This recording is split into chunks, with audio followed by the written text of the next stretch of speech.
चौधरी जी, भारतीय राष्ट्रीय कांग्रेस के तमाम वरिष्ठ आदरणीय नेतागण, सबसे पहले मैं प्रदेश कांग्रेस कमेटी की ओर से, प्रदेश के जन जन की ओर से, प्रदेश के कांग्रेस के कार्यकर्ताओं की ओर से हमारी अध्यक्षा आदरणीय सोनिया गांधी जी का, हमारे नेता राहुल गांधी जी का और आप सबका हार्दिक स्वागत करता हूं, अभिनंदन करता हूं।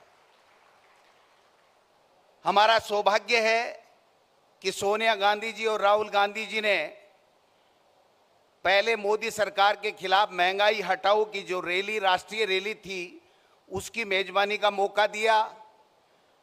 आज हमारे लिए ऐतिहासिक दिन है। हम सबका सौभाग्य है कि राजस्थान में भारतीय राष्ट्रीय कांग्रेस का ये नव संकल्प शिविर आयोजन करने की अनुमति देकर के हमें अनुग्रहित किया है। मैं इनके लिए आदरणीय सोनिया गांधी जी का, राहुल गांधी जी का और तमाम कांग्रेस आला कमान का हार्दिक स्वागत करता हूं, धन्यवाद देना चाहता हूं। ये जो मेवाड़ की धरती है, ये संघर्ष, त्याग, तपस्या और बलिदान की धरती है। इसके ऊपर उदयपुर में झीलों की नगरी में आप सब पधारे, ये हमारा सौभाग्य है। कांग्रेस का इतिहास भी त्याग, तपस्या, संघर्ष और बलिदान का रहा है, मैं समझता हूं। इसलिए ये और ज्यादा प्रासंगिक हो जाता है कि यहाँ के नव संकल्प शिविर से हम जो संकल्प कांग्रेस के नेता और कार्यकर्ता लेकर के जाएंगे, मैं समझता हूं एक नई ऊर्जा का संचार होगा और हम वो संघर्ष, उन ताकतों के खिलाफ निडरता के साथ में, जिन ताकतों ने आज देश में सामाजिक समरसता और धर्मनिरपेक्षता का गला घोंट रखा है, हमारे नेता राहुल गांधी जी जिस निडरता के साथ में, जिस बेबाकी के साथ में जो उनका संघर्ष है, हम सब कांग्रेस के लोगों के लिए प्रेरणास्पद है। आदरणीय सोनिया गांधी जी की त्याग की जो प्रेरणा है हम सब के कांग्रेस के लोगों में, इससे बढ़िया कोई उदाहरण इस देश में नहीं मिल सकता जो सोनिया गांधी जी के त्याग का उदाहरण हमारे कांग्रेस के लोगों के लिए है। मैं ज्यादा लंबी चौड़ी बात नहीं करूंगा। जो संघर्ष राहुल गांधी जी जिस निडरता के साथ में कर रहे हैं, हमारे लिए गर्व की बात है और गर्व से हमारे कांग्रेस के लोगों का सीना चौड़ा होता है।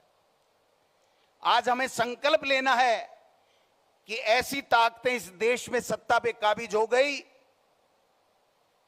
जो छद्म राष्ट्रवाद, संकीर्ण राष्ट्रवाद के आधार के ऊपर जो कांग्रेस का डीएनए था, सामाजिक समरसता और धर्मनिरपेक्षता, उसका गला घोंटने जा रही हैं।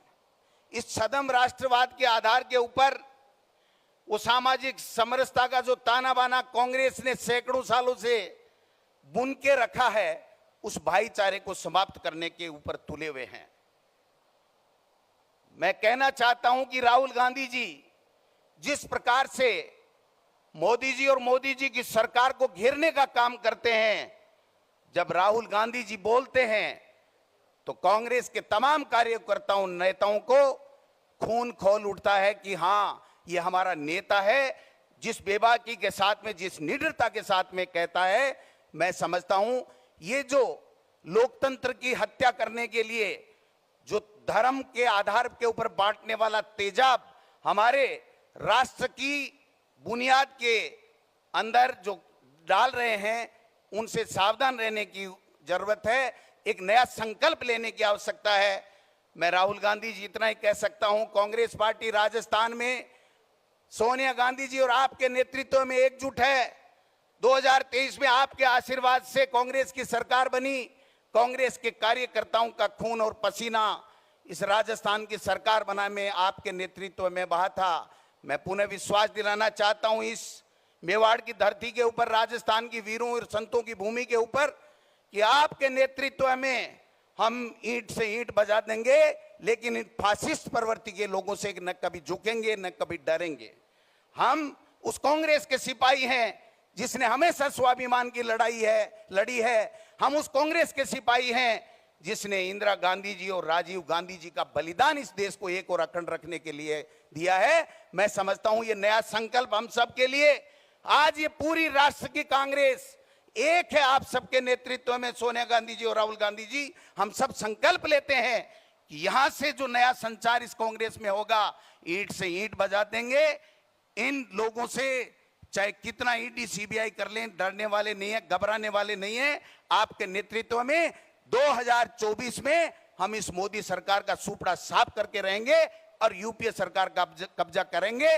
बहुत बहुत धन्यवाद। कोई कमी रह गई हो तो माफ करना, हम नए नए लोग हैं। माननीय मुख्यमंत्री जी का आशीर्वाद और इनका अनुभव है जिसके कारण से हम सब ये संभव कर पाए हैं।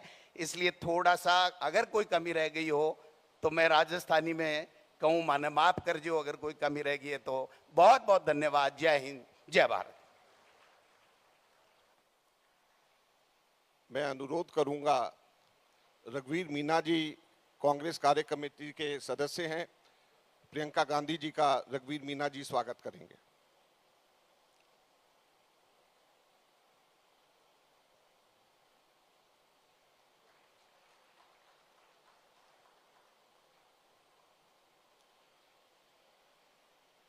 मैं अनुरोध करूंगा श्री अशोक गहलोत जी को कि आएं और हम सब लोगों को संबोधित करें।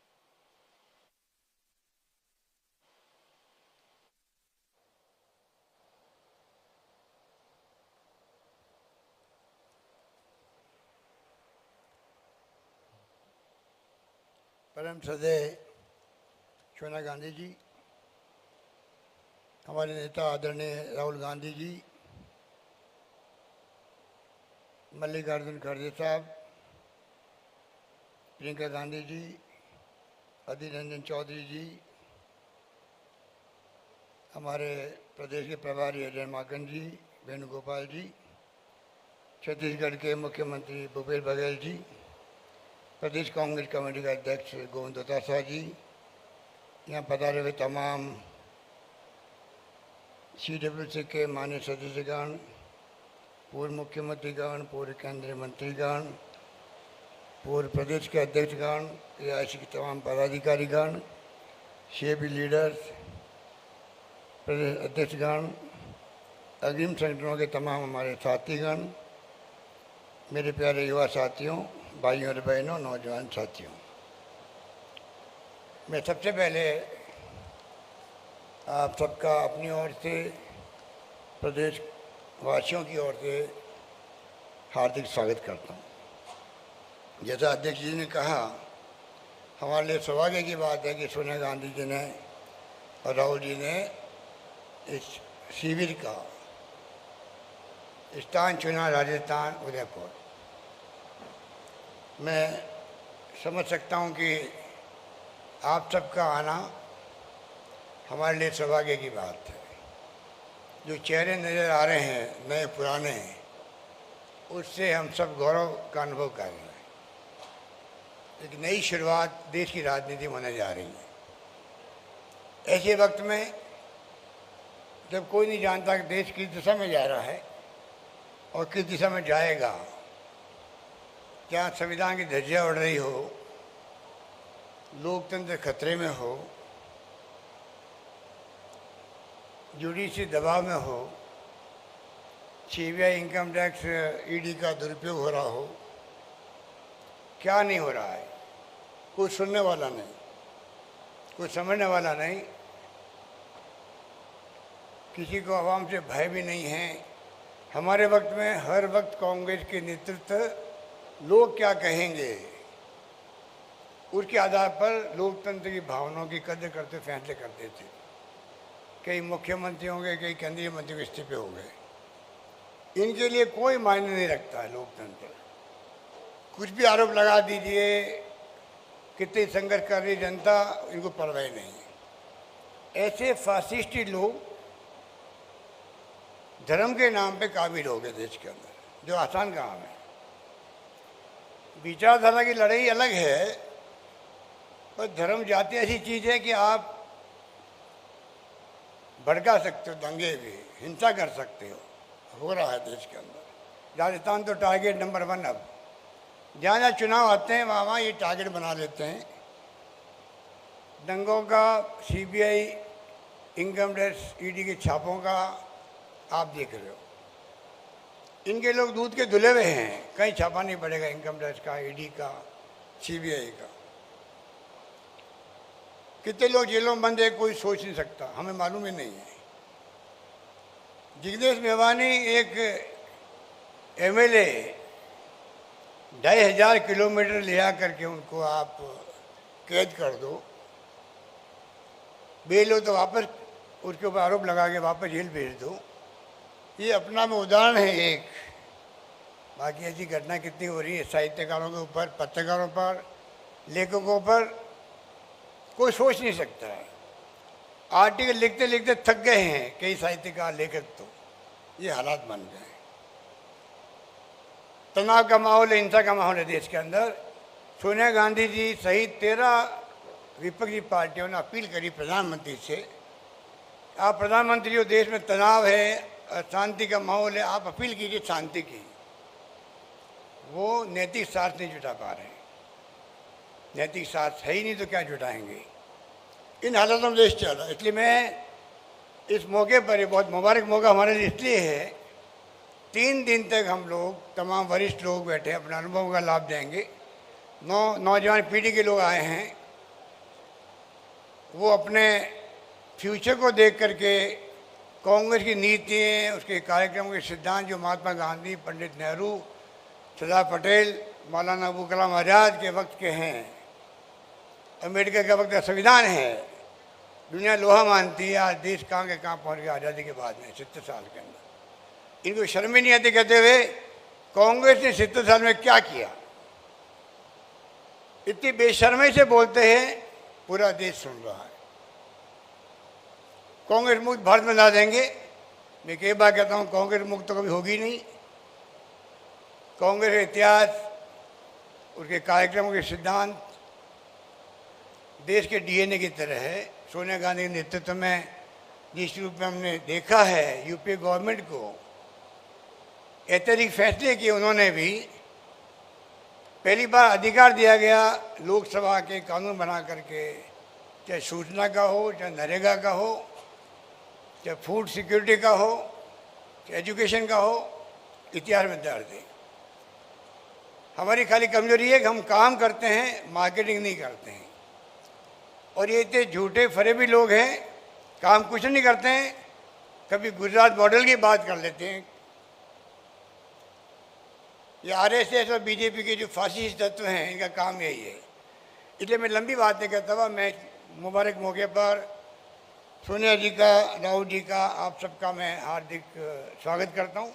मुझे उम्मीद है कि 3 दिन तक गहराई के साथ में, काफ़ी टाइम दिया गया डिस्कशन का, हम बैठेंगे, बातचीत करेंगे और जो फैसले होंगे वो हम सब के लिए एक नए संकल्प के साथ में हम आगे बढ़ेंगे और तमाम कार्यकर्ताओं तक बात पहुंचाएंगे, तमाम देश की जनता तक, जनमानस तक हमारी भावना क्या है वो पहुंचाने में हम लोग कामयाब होंगे। यही बात करता मैं अपनी बात समाप्त करता हूं। धन्यवाद। जय हिंद। धन्यवाद।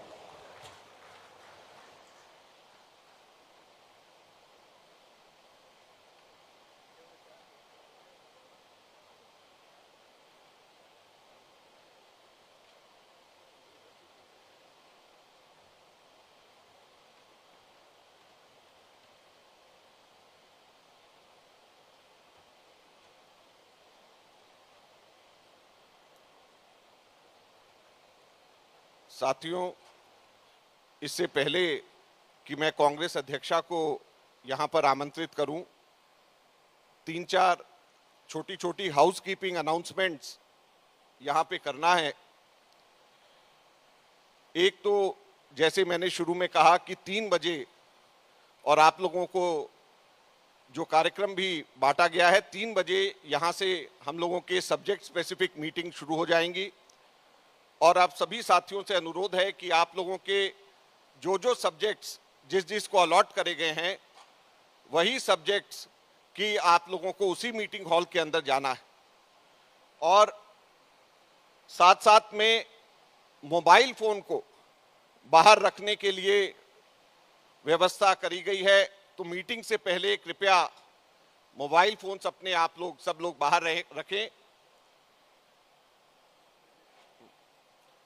मोबाइल फोन्स आप सबके सब लोग बाहर रखें और रात का डिनर 8 बजे अरावली लॉन्च के अंदर होगा और आप लोग समय के ऊपर अपना कार्यक्रम खत्म करके अरावली लॉन्च में डिनर 8 बजे और एक बहुत अच्छा शानदार कल्चरल प्रोग्राम भी राजस्थान के तरफ से रखा गया है।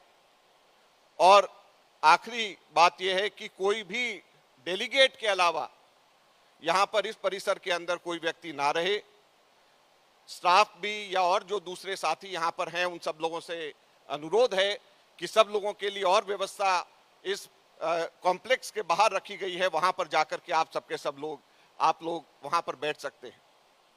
सो I would like to repeat all the 5 points in English now.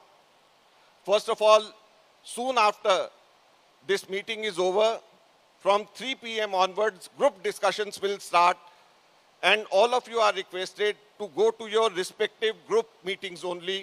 Everyone has been allocated a specific group. Please stick to your own group which you represent. Another important thing is we request you to keep your mobile phones outside the meeting rooms. Lockers have been provided with lock and key facility, and you can keep your mobile phones inside the lockers and lock it.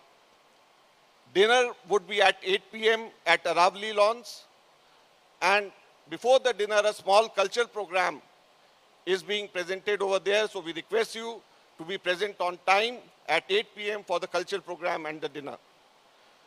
And the last request is only delegates are requested to stay in this complex. Non-delegates, including the staff, is requested to kindly go out. There's enough arrangement in this hotel complex only, so you can sit there and relax. This entire place is only for the delegates. तो मैं अब अनुरोध करना चाहूँगा हमारे कांग्रेस की अध्यक्षा को कि वो आए, हमें संबोधित करें और इस ऐतिहासिक नव संकल्प शिविर में हम लोगों को मार्गदर्शन दें।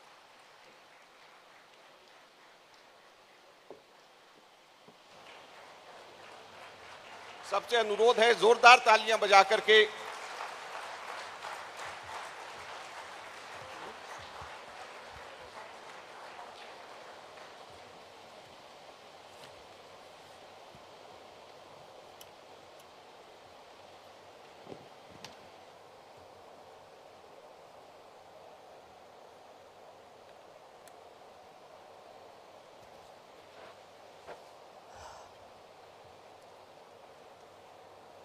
members of the CWC, Ashok Gehlot ji, Govind Singh Dotasara ji,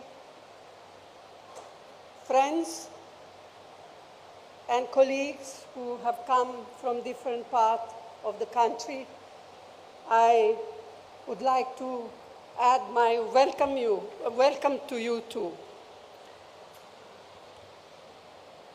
इसको थोड़ा पीछे करना।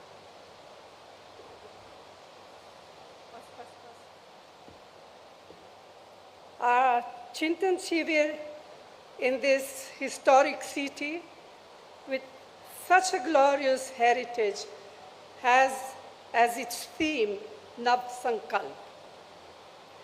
It gives us an opportunity to discuss amongst ourselves the numerous challenges that the country is facing as a result of the policies of the BJP and of the RSS and its affiliates. It is also an occasion to deliberate on the many tasks ahead of us. So it is both a Chintan about national issues and a meaningful Atma Chintan about our party organization. I am well aware that many of our colleagues wanted to be here with us, but we had to limit participation for a variety of reasons. But I'm sure they will understand. And Not being here does not in any way devalue the role they are playing in our organization. Friends, by now it has become abundantly and most painfully clear what Prime Minister Modi and his colleagues really mean by their frequently repeated slogan, maximum governance, minimum government. It means keeping the country in a state of permanent polarization, compelling people to live in a constant state of fear and insecurity. It means viciously targeting, victimizing, and often brutalizing minorities who are an integral part of our society and are equal citizens of our republic.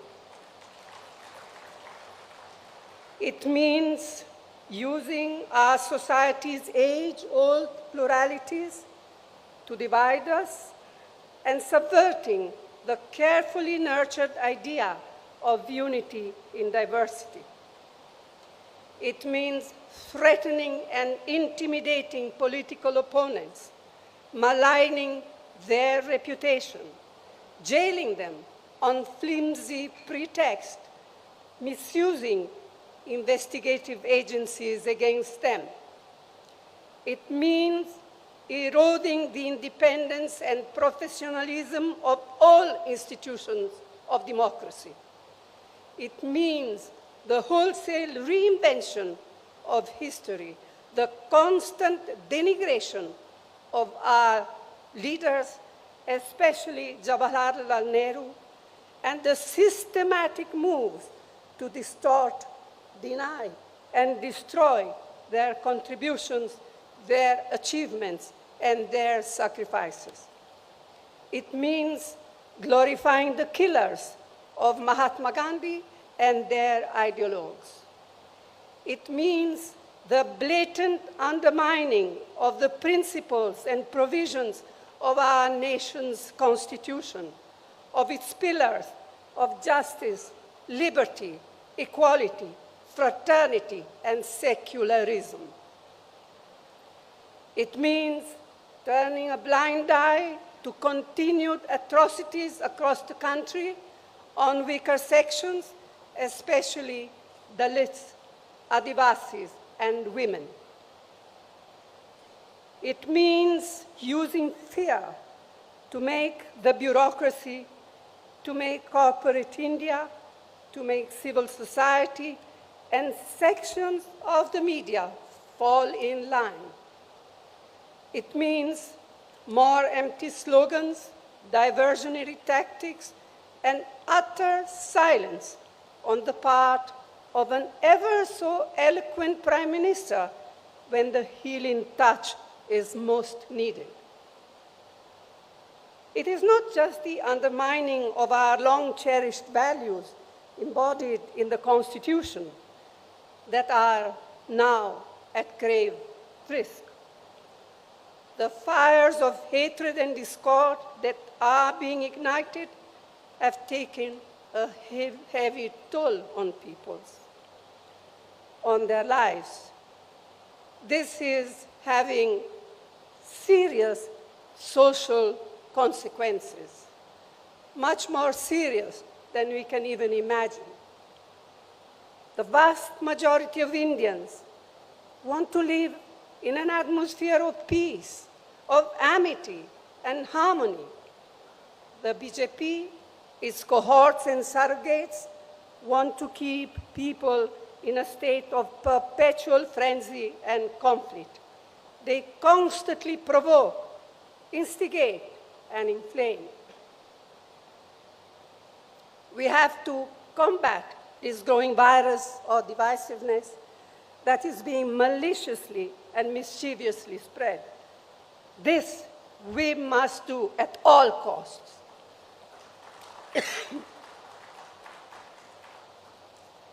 It is imperative to sustain high economic growth, to provide adequate employment opportunities for the youth. We must generate revenues needed for the welfare programs and improve the standard of living. But the worsening environment on social illiberalism and bigotry shakes the very foundation of economic growth.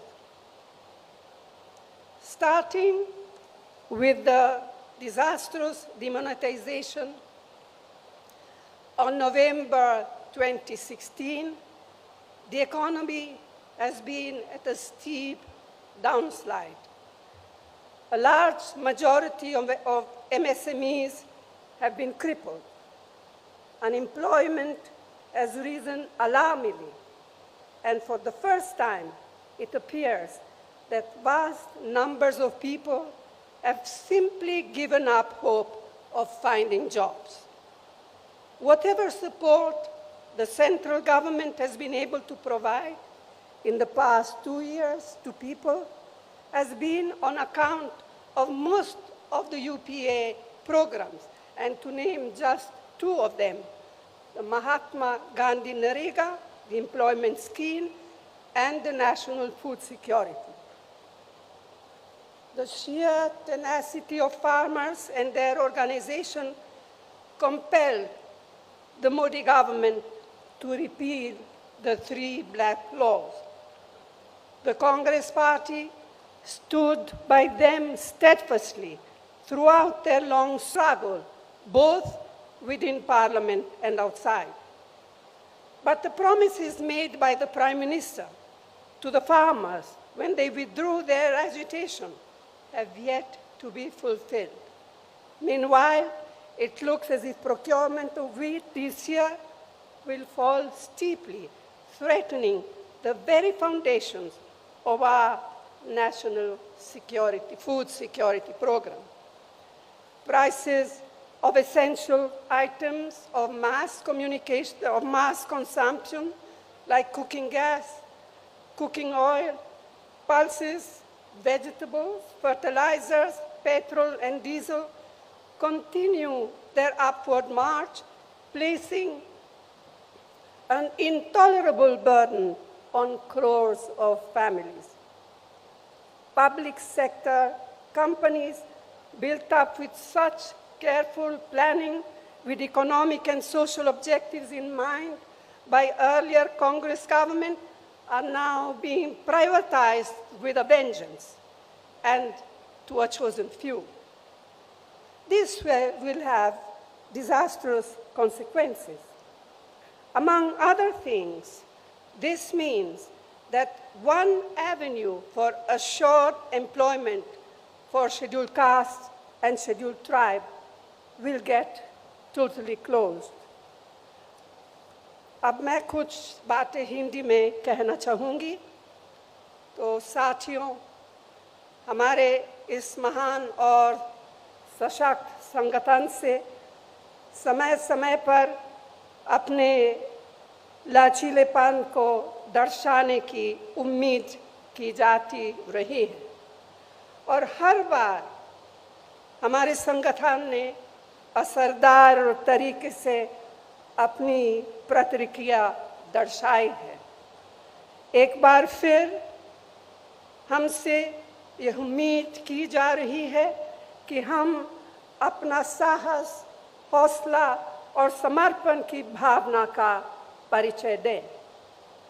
लेकिन आज जो हमारे संगठन के सामने परिस्थितियां उत्पन्न हुई है, वे अभूतपूर्व है। असाधारण परिस्थितियों का मुकाबला असाधारण तरीके से ही किया जा सकता है, इस बात के प्रति मैं पूरी सचेत हूँ। हर संगठन को न केवल जीवित रहने के लिए बल्कि बढ़ने के लिए भी समय समय पर अपने अंदर परिवर्तन लाने होते हैं। हमें सुधारों की सख्त ज़रूरत है। रणनीति में बदलाव, ढांचागत सुधार और रोज़ाना काम करने के तरीके में परिवर्तन। एक तरह से यह सबसे बुनियादी मुद्दा है, लेकिन मैं ये भी जोर देकर कहना चाहती हूँ कि हमारा पुनरुत्थान सिर्फ विशाल सामूहिक प्रयासों से ही हो पाएगा, और वो विशाल सामूहिक प्रयास ना टाले जा सकते हैं, न ही टाले जाएंगे। यह शिविर इस लंबे सफर में एक प्रभावशाली कदम है। हमारे लंबे और सुनहरे इतिहास में आज एक ऐसा समय आया है जब हमें अपनी निजी आकांक्षाओं को संगठन के हितों के अधीन रखना होगा। पार्टी ने हम सभी को बहुत कुछ दिया है, अब समय है कर्ज उतारने का। मैं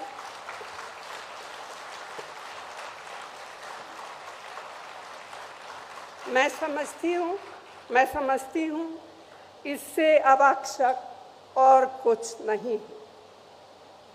तो साथियों, मैं आप सबसे आग्रह करती हूँ कि अपने विचार खोलकर रखें,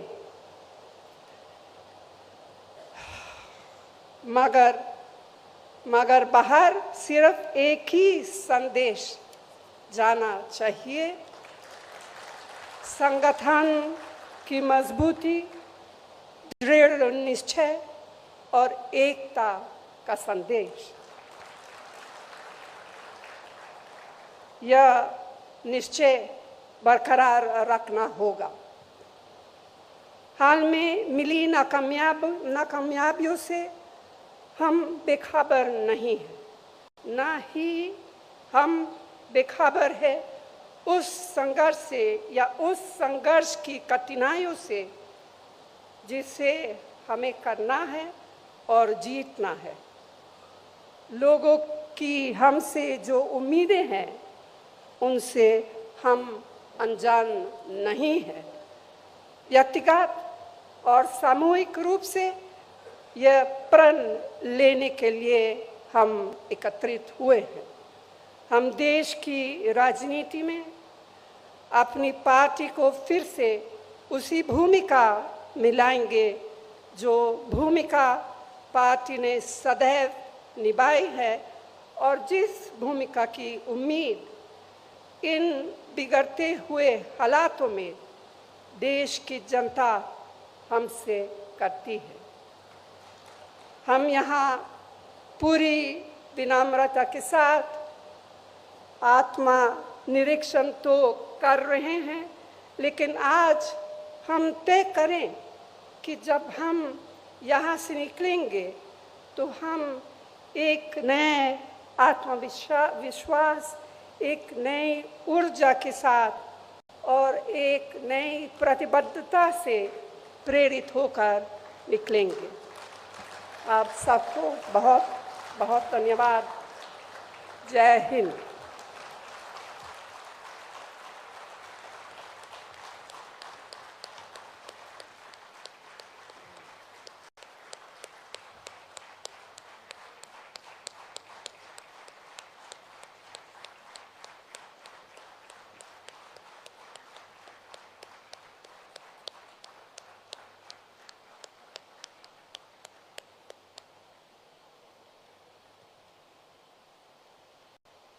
कांग्रेस अध्यक्षा के इस प्रेरणादायक उद्बोधन और मार्गदर्शन के लिए हम सब लोग इनका धन्यवाद करते हैं, और हम लोगों को पूरी आशा है कि इस नव संकल्प शिविर से ही हम लोगों का आगे का रास्ता शुरू होगा। मैं अब आप सब लोगों से अनुरोध करता हूं कि कृपया अपने अपने सब्जेक्ट मैटर के रूम्स में आप सबके सब लोग प्रस्थान करें, और वहां पर हम लोगों का चिंतन अब शुरू होगा। धन्यवाद।